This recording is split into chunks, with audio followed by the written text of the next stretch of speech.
आमच्या हातून जनतेच्या कल्याणाची कामे व्हावीत असा आशीर्वाद श्रीरामानं द्यावा। येथून पुढे फलटणला आल्यावर श्रीरामाचं दर्शन घेतल्याशिवाय पुढे जाणार नसल्याचं उपमुख्यमंत्री देवेंद्र फडणवीस यांनी सांगितलंय।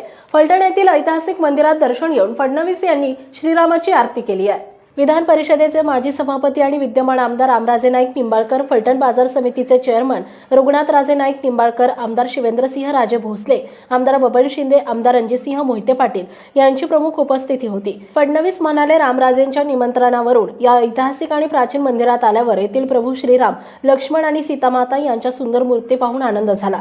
तब्बल 500 वर्षांच्या संघर्षानंतर अयोध्येतील मंदिरात श्रीराम मूर्तीची प्रतिष्ठापना दिनांक 22 जानेवारी रोजी होतीये। या काळात फलटण येथे श्रीरामाचं दर्शन घ्यायला मिळालं ही बाब विशेष आहे।